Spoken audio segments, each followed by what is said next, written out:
আচ্ছা, ধরুন এসআইআর এ আপনার ভোটার কার্ডটি বাতিল হয়ে গেল। সেক্ষেত্রে আপনি কি করবেন? পরবর্তী সময়ে আপনি আবারও অ্যাপ্লাই করতে পারবেন? বা ডকুমেন্ট হিসাবে আপনার কাছে পাসপোর্ট রয়েছে, কিন্তু সেই পাসপোর্টটি এক্সপায়ার হয়ে গেছে, সেটাকে ডকুমেন্ট হিসাবে দেখাতে পারবেন?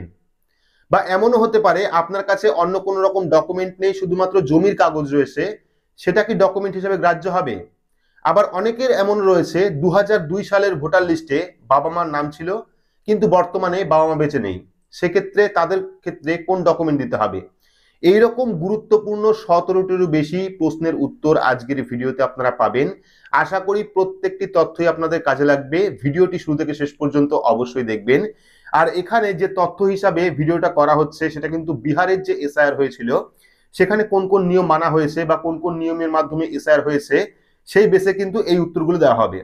যেহেতু এখনো পর্যন্ত পশ্চিমবঙ্গে ভোটার কার্ড এসআইআর এর কোনো রকম নির্দেশিকা আসেনি বা ইলেকশন কমিশন এখনো পর্যন্ত কোনো গাইডলাইন প্রকাশ করেনি, সেক্ষেত্রে বিহারে যে নিয়মে ভোটার কার্ড ভেরিফিকেশন হয়েছিল, সেখানে কোন কোন ডকুমেন্টের প্রয়োজন ছিল, সেখানে কোন কোন নিয়ম চালু করা হয়েছিল, বিস্তারিত কিন্তু আজকের এই ভিডিওতে সেই প্রশ্নের উত্তরগুলি আপনারা পেয়ে যাবেন। ভিডিওটি অবশ্যই শুরু থেকে শেষ পর্যন্ত দেখবেন। আর এইরকম গুরুত্বপূর্ণ আপডেট সবার আগে পেতে হলে চ্যানেলটিকে অবশ্যই সাবস্ক্রাইব করে রাখবেন এবং পাশে রাখা বেল আইকনটি প্রেস করে নোটিফিকেশন অল করে রাখবেন। তো চলুন শুরু করি।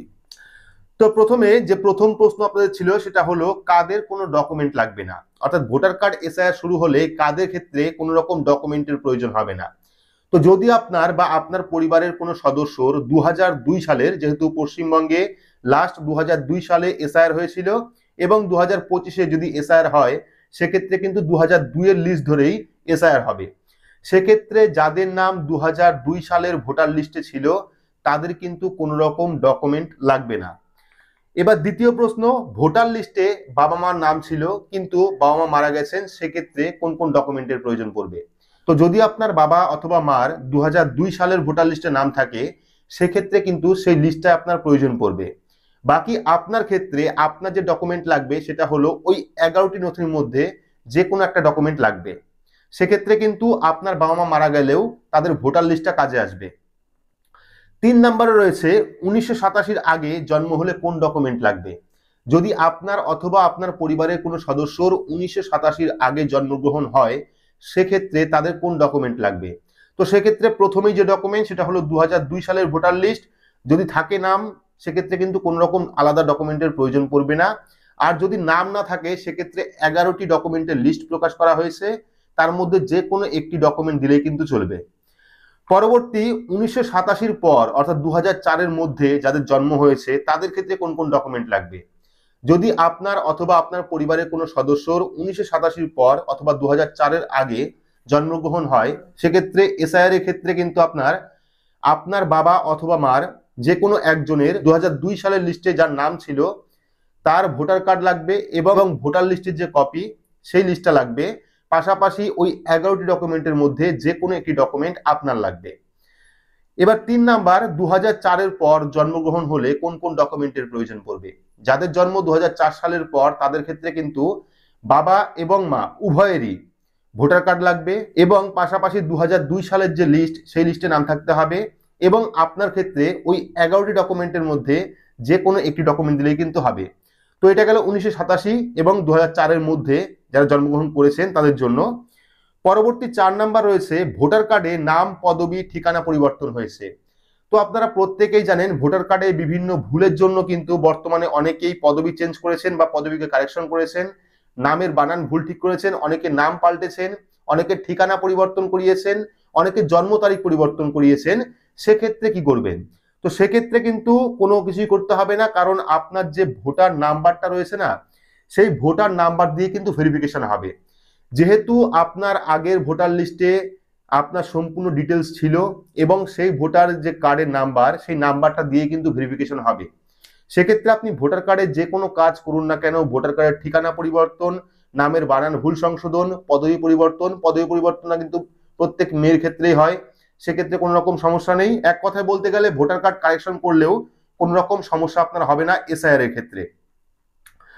৫ নম্বরে রয়েছে ২০০২ এর আগের লিস্টে নাম ছিল এখন নেই বা ২০০২ এর পরে লিস্টে নাম উঠেছে, তাহলে কোন কোন ডকুমেন্ট লাগবে? তো দেখুন, যাদের ২০০২ এর আগের লিস্টে নাম ছিল কিন্তু দুইয়ের লিস্টে নাম নেই, সেক্ষেত্রে কিন্তু একটা কথা চিন্তা করতে হবে যে লাস্ট এসআইআর হয়েছিল 2002-এ, সেক্ষেত্রে কিন্তু সেই লিস্ট থেকে যাদের নাম বাদ গেছিল পরবর্তীতে কিন্তু তাদের নাম থাকবে না। তাহলে আপনাকে কিন্তু সেই 11টি ডকুমেন্টের মধ্যে যে কোনো একটি ডকুমেন্ট দেখাতে হবে। এবার চলে আসি 2002-এর লিস্টে নাম নেই, পরবর্তী লিস্টে নাম আছে, সেক্ষেত্রে কি করতে হবে? সেক্ষেত্রে ওই 11টি ডকুমেন্ট আপনাকে দেখাতে হবে, তার মধ্যে যে কোনো একটি ডকুমেন্ট দেখাতে হবে আপনাকে, 11টার মধ্যে যে কোনো একটা ডকুমেন্ট, তাহলে কিন্তু হবে। পরবর্তী 6 নাম্বার, বার্থ সার্টিফিকেট কি লাগবেই? তো বার্থ সার্টিফিকেট কিন্তু যে সিঙ্গেল ডকুমেন্ট লাগবেই এমনটা নয়, যাদের কাছে বার্থ সার্টিফিকেট নেই তাদেরও কাছে কিন্তু আরো 10টি ডকুমেন্টের অপশন আছে, তার মধ্যে যে কোনো একটি ডকুমেন্ট দিলেই চলবে। বার্থ সার্টিফিকেট লাগবেই এমনটা নয়, ওই 11টার মধ্যে যে কোনো একটা ডকুমেন্ট দিলে কিন্তু চলবে। পরবর্তী 7 নাম্বার রয়েছে ভোটার কার্ডের নাম্বার পাল্টে গেছে। তো আপনারা দেখেছেন বর্তমানে ডাব্লিউবি দিয়ে যে সিরিয়াল নাম্বারগুলো ছিল সেটা কিন্তু বর্তমানে চেঞ্জ হয়ে নতুন একটি নাম্বার চলে এসেছে। এবার যদি আপনার ক্ষেত্রে ভোটার কার্ডের নাম্বারটা চেঞ্জ হয়ে যায় তাহলে কি আপনাকে এসআইআর করতে দেওয়া হবে না? তো এটাও কিন্তু নয়, যদি আপনার ভোটার কার্ডের নাম্বার চেঞ্জ হয়ে যায় সেক্ষেত্রে কোনো রকম সমস্যা হবে না, যেহেতু আপনার ভোটার কার্ডের যে নাম্বার ছিল আগের এবং বর্তমান দুটোই কিন্তু ইলেকশন কমিশনের কাছে রেকর্ডে আছে। সেক্ষেত্রে ভোটার কার্ড নাম্বার চেঞ্জ হয়ে গেলেও কোনো রকম ক্ষতি নেই, কোনো রকম সমস্যা নেই, ভোটার কার্ড চেঞ্জ হতেই পারে। পরবর্তী 8 নাম্বার, অনেকেই বলছিলেন যে ইমিউনাইজেশন ফর্ম এটা কাদের কাদের ফিল আপ করতে হবে।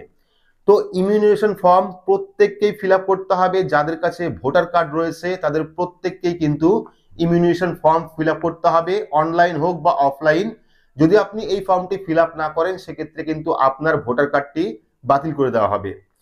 পরবর্তী 9 নম্বরে অনেকের প্রশ্ন ছিল যে রাজ্যের বাইরে থাকি সেক্ষেত্রে আমি ফর্মটা কিভাবে ফিল আপ করবো।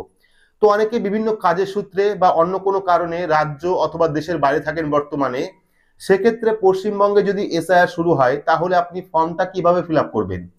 তো অনলাইন অপশন রয়েছে, আপনারা অনলাইন করতে পারেন বা চাইলে বাড়ি এসে আপনারা অফলাইন ফর্ম ফিল আপ করতে পারেন, তবে সুবিধা হবে অনলাইন ফিল আপ করার। সেক্ষেত্রে আপনি যেখানে থাকুন না কেন আপনি খুব সহজেই কিন্তু নিজের স্মার্টফোন হোক বা কম্পিউটার বা ল্যাপটপ হোক যেখান থেকে খুশি কিন্তু আপনি ফর্মটা ফিল আপ করতে পারবেন অনলাইনে। পরবর্তী 10 নাম্বার বলা হয়েছে ডকুমেন্ট হিসাবে জমির কাগজ আছে তাহলে কি হবে। তো দেখুন 11টা ডকুমেন্টের মধ্যে এমন একটা ডকুমেন্ট রয়েছে যেখানে কিন্তু বাড়ির দলিল দেখালেও চলবে, ঠিক আছে, বাড়ির যে দলিল রয়েছে বা জমির যে কাগজ রয়েছে সেই কাগজ দেখালেও চলবে, অথবা আপনার যে বাড়ির স্যাংশন লেটার, অর্থাৎ আপনি বাড়ি করেছেন তার স্যাংশন অর্ডার নিয়েছেন পঞ্চায়েত থেকে বা কোনো পৌরসভা থেকে, সেটাও হতে পারে। পাশাপাশি যদি আপনি প্রধানমন্ত্রী আবাস যোজনা গ্রামীণ প্রকল্পের ঘর পেয়ে থাকেন গ্রামীণ বা আরবান, সেক্ষেত্রেও সেটা দেখালেও চলবে। পাশাপাশি জমির যে কাগজ রয়েছে সরকার প্রদত্ত সেই কাগজ দিলেও কিন্তু চলবে, সেক্ষেত্রে জমির দলিলও আপনি দিতে পারেন। তবে সেটা কত সালের জমির দলিল হতে হবে এই নিয়ে কিন্তু এখনো পর্যন্ত কোনো আপডেট নেই, আপডেট আসলে অবশ্যই আপনাকে জানাবো। কারণ ধরুন অনেকে এমন আছে, অনেকে কিন্তু অন্য দেশের থেকে এসে এ রাজ্যে বা এই দেশে নতুন করে বাড়ি করেছে, সেক্ষেত্রে তাদের কাছে হয়তো বা 2001, 2002, 2003, 2004 বা 2025, 2024-এর জমির কাগজ রয়েছে, সেক্ষেত্রে সেটা দেখালেও হবে কিনা এটা কিন্তু পরবর্তী যে আপডেট সেই আপডেট আসলে বোঝা যাবে। তো জমির কাগজও কিন্তু আপনারা দিতে পারেন, তবে সেটা কোন সালে হতে হবে এই নিয়ে অফিসিয়ালি আপডেট আসলে অবশ্যই জানাবো। পরবর্তী 11 নাম্বার রয়েছে পাসপোর্ট ছিল এখন এক্সপায়ার হয়ে গেছে। তো অনেকেই আপনারা এই প্রশ্ন করেছিলেন যে আমার কাছে পাসপোর্ট রয়েছে সেই পাসপোর্টটা এখন এক্সপায়ার হয়ে গেছে, সেটা কি ডকুমেন্ট হিসেবে দেখানো যাবে। তো এবার সেক্ষেত্রে লক্ষ্য করতে হবে আপনি পাসপোর্ট নিয়ে কোথাও গেছিলেন কিনা, ঠিক আছে। যদি গিয়ে থাকেন সেক্ষেত্রে কিন্তু আপনি সেই পাসপোর্ট দিতে পারবেন, যেহেতু আপনার পাসপোর্টটি ইস্যু হয়েছিল সরকারের কাছ থেকে, সেক্ষেত্রে কিন্তু আপনি অবশ্যই পাসপোর্টটি দেখাতে পারেন, পাসপোর্টও একটা ডকুমেন্ট হিসাবে গ্রাহ্য করা হবে। তারপরে যদি কোনো কারণে ভোটার কার্ড বাতিল হয় তাহলে আপনি কি করবেন। তো যদি কোনো কারণে আপনি ইমিউনেশন ফর্ম ফিল আপ না করতে পারেন বা ফর্ম ফিল আপ করার পরেও যদি আপনার ভোটার কার্ডটা বাতিল হয়ে যায়, সেক্ষেত্রে কিন্তু ইলেকশন কমিশন অফ ইন্ডিয়া একটি নিয়ম চালু করেছে, পরবর্তী আপনি আরো 1 মাস সুযোগ পাবেন, তার মধ্যে কিন্তু আপনি যে ভারতীয় ভোটার সেটা কিন্তু প্রমাণ করার সুযোগ আপনি পেয়ে যাবেন। সেক্ষেত্রে যদি প্রথম দফায় আপনার ভোটার কার্ডটি বাতিল হয়ে যায় কোনো কারণে বা ইমিউনেশন ফর্মটা রিজেক্ট হয়ে যায়, সেক্ষেত্রে কিন্তু পরবর্তী আপনি আরো 1 মাস সুযোগ পাবেন আপনাকে ভারতীয় ভোটার প্রমাণ করানোর জন্য।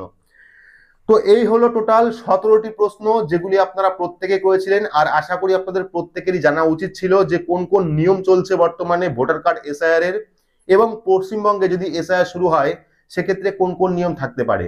আশা করি বিস্তারিত প্রশ্নের উত্তর আপনারা এই ভিডিওর মাধ্যমে পেয়েছেন। বাকি যদি আরো কোনো প্রশ্ন আপনাদের মনে থাকে সেক্ষেত্রে অবশ্যই কমেন্ট বক্সে কমেন্ট করতে পারেন, আমি চেষ্টা করব পরবর্তী সময় সেই প্রশ্নেরও উত্তর দেওয়ার জন্য।